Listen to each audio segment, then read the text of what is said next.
Hello friend, welcome to my YouTube channels. आज हम text book का क्वेश्चन नंबर 23 देखेंगे। चैप्टर नाम है हमारा इनकम फ्रॉम सैलरी। तो ये बहुत ही इंपॉर्टेंट क्वेश्चन है, सो आप लोग इसको ध्यान से देखिएगा। आप लोग इसको स्क्रीनशॉट ले लीजिए। तो अब पढ़ते हैं क्वेश्चन को। लिखा हुआ है, from the following particulars compute the taxable income under the head salaries of Shri Ramlal for the assessment year 2022-23। He is employed by textile industry Mumbai. Mumbai ये नाम याद रखिएगा क्योंकि ये एक मेट्रो सिटीज़ में आता है। On a monthly salary of 60,000। In addition he is entitled to 1% on sales achieve through him which amount to 10 lakh for the previous year. और ये सब हमारे पार्टिकुलर्स दिए हुए हैं। तो अब हम लोग बनाते हैं। तो सबसे पहले लिखेंगे computation of taxable income from salary for the assessment year हमारा दे रखा है 2022 और 23।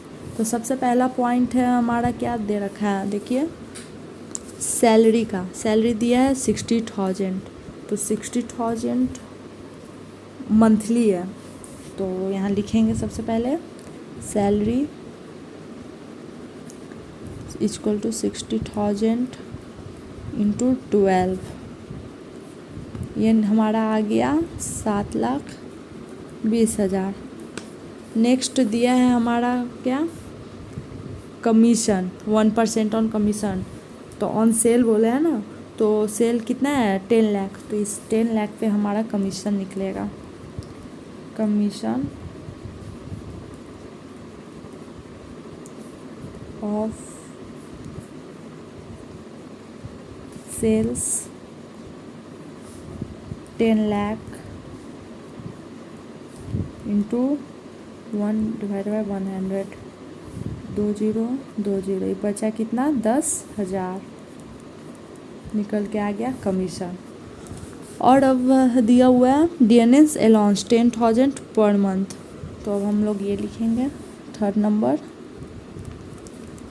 DNS अलाउंस का शॉर्ट फॉर्म है, कितना दिया हुआ है 10,000 पर मंथ। तो आएगा 1,20,000। आगे दे रखा है बोनस 32,000। ये भी हमारा आएगा bonus equal to 32,000। Next house rent allowance 10,000 per month. लेकिन ये house rent allowance 10,000 per month नहीं होगा।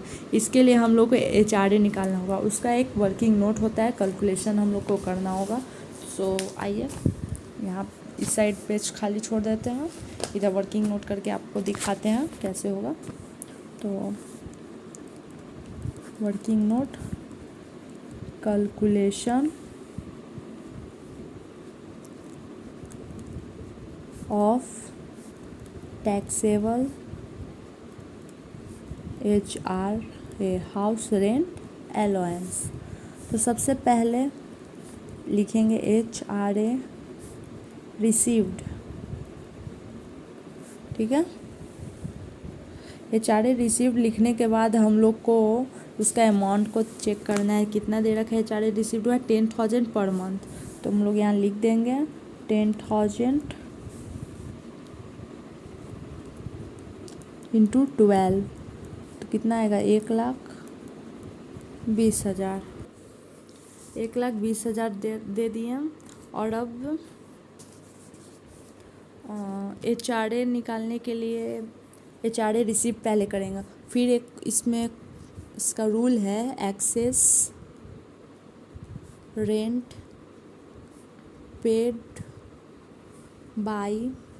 Paid over 10% of salary. मतलब ये कि इसका फॉर्मूला है रेंट पेड। मतलब HRA निकालने के लिए सबसे पहले हम लोग को HRA रिसीव्ड इनकम को लिखना होगा, फिर उसके बाद रेंट पेड को माइनस करना होगा 10% ऑफ सैलरी से। ठीक है, तो रेंट पेड हमारा दे रखा है देखिए 14,000 per month as the rent of the house occupied by him in Mumbai. तो कितना दिया था 14,000 पर मंथ। 14 को 12 से करेंगे और माइनस 10% ऑफ सैलरी। तो सैलरी निकला नहीं है, नहीं सैलरी को हम लोग को निकालना है। सैलरी निकालने के लिए हम लोग इतना गैप कर देते हैं, नीचे बताते हैं। सैलरी निकालने के लिए हम लोग 50% ऑफ सैलरी लेंगे। तो आप लोग सोच रहे होंगे 50 हम लिए क्यों, क्योंकि ये एक मेट्रो सिटी मुंबई आता है। मतलब मुंबई, कोलकाता, चेन्नई, दिल्ली, ये सब 4 अगर मेट्रो सिटीज़ का नाम रहा तो हम लोग 50% डालेंगे। अगर अदर सिटीज़ रहा तो हम लोग 40% डालेंगे। तो हम लोग 50% ऑफ सैलरी निकालेंगे। तो सैलरी का अमाउंट ये जो 7,20,000 दिया है सैलरी, कमीशन और DNS अलाउंस, ये तीनों को ऐड करने पर आएगा हमारा 8,50,000। तो ये तीनों को ऐड करके 8,50,000 का 50% निकालेंगे। तो ये निकल के आ जाएगा 8,00,000 का 50%, 4,25,000। और फिर ये 8,50,000 हमारा सैलरी जो निकला, यही हम लोग यहाँ पे लिख देंगे। 8,50,000 का 10%। तो इसको ये दोनों को मल्टीप्लाई करने पे आया 1,68,000। और इसमें माइनस करेंगे 10% इसका होगा 85,000। तो ये निकल के आ गया 83,000। देखिए, तो अब हम लोग ये तीनों में से देखेंगे कि सबसे कम कौन सा अमाउंट है। 1,20,000 कम है या 83,000 कम है या 4,25,000। तो 83,000 कम दिख रहा है। तो यहाँ हम लोग लिखेंगे which ever is less in exempt, जो कम होगा वो एग्जेम्प्ट हो जाएगा। तो 83,000 हमारा हो गया। तो फिर taxable HRA equal to HRA received minus exempt amount. तो HRA रिसीव्ड हमारे कितना हुआ था 1,20,000। ये लिख देंगे 1,20,000। एग्जेम्प्ट कितना हुआ है 83,000। और ये निकल के आ गया 37,000। और यही 37,000 हमारा है जो यही 37,000 हमारा HRA में लिखाएगा, जो अमाउंट निकल के आया। तो हम लोग का 5 पॉइंट है HRA।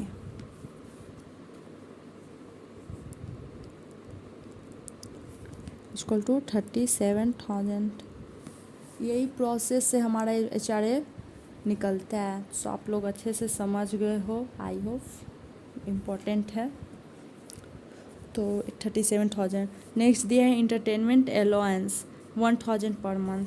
तो यहाँ लिखेंगे इंटरटेनमेंट अलाउंस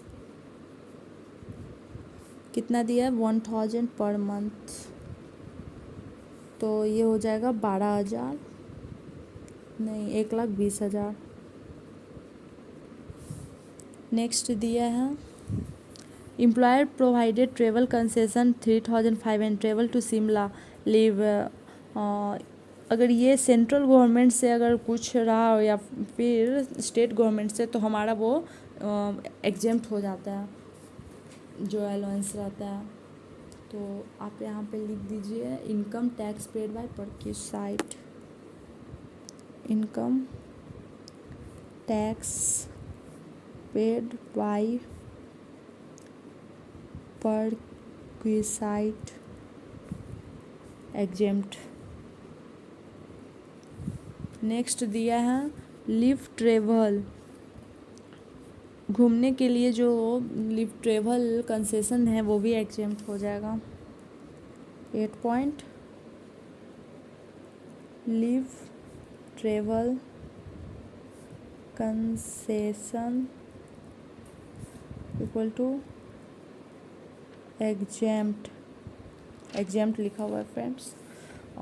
फिर नेक्स्ट है he had provided with the immunity gas electricity और water 50,000 paid by the employer. ये आएगा, ये हमारा एग्जाम्प्ट नहीं होगा। गैस इलेक्ट्रिसिटी एंड वाटर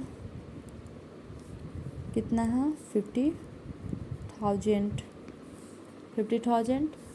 और फिर नेक्स्ट बोल रहा है he had employer contributed 14.5% of salary recognised provident fund and the interest credited by the firm previous year 9.5% rate of interest amounted to 9,800। तो इसका भी एक फार्मूला नहीं, रूल बोलेंगे। तो वो एक रूल है जो लिखेंगे एम्प्लॉयर कॉन्ट्रीब्यूशन। जब एम्प्लॉयर कंट्रीब्यूट करता है तो हमारे ये 12% होता है, एक रूल है। लेकिन हमारे बुक में दिया गया है क्या 14.5% एम्प्लॉयर कंट्रीब्यूशन टू RPF। तो हम लोग यहाँ पे लिखेंगे सबसे पहले हम लोग निकालेंगे 14.5% किसका सैलरी पर, और उसको लेस करेंगे 12% ऑफ सैलरी। ये हमारे क्वेश्चन में दिया रहा है वो, और ये 12% सैलरी हमारा निकलेगा ही क्योंकि ये एम्प्लॉयर कंट्रीब्यूशन है। तो 12% सैलरी जब दोनों को निकालने के बाद जब लेस करते हैं तो हमारा आता है 21,250। नेक्स्ट बोलते हैं इसका इंटरेस्ट निकालने को। देखिए 9.5%, तो 9.5% रिकॉग्नाइज्ड प्रोविडेंट फंड में जब इंटरेस्ट बोलेगा तो 9.5% ही निकलता है। तो यहाँ लिखेंगे 9.5%, तो ये एग्जेम्प्ट हो जाएगा। ग्रॉस सैलरी ये सबको ऐड करने पे निकलेगा 10,02,250। इसका नाम देंगे ग्रॉस सैलरी, और इसमें लेस करेंगे स्टैंडर्ड डिडक्शन 50,000। तो निकल के आ जाएगा 9,52,250 टैक्सेबल सैलरी। देखिए हमारा आंसर आ गया 9,52,250। तो ये हमारा क्वेश्चन है जो कंप्लीट हो गया। आई होप आप लोग को समझ में आया हो। बहुत इंपॉर्टेंट क्वेश्चन है टैक्स में, इनकम फ्रॉम सैलरी चैप्टर से। So thank you friends, support me and like and subscribe. Bye.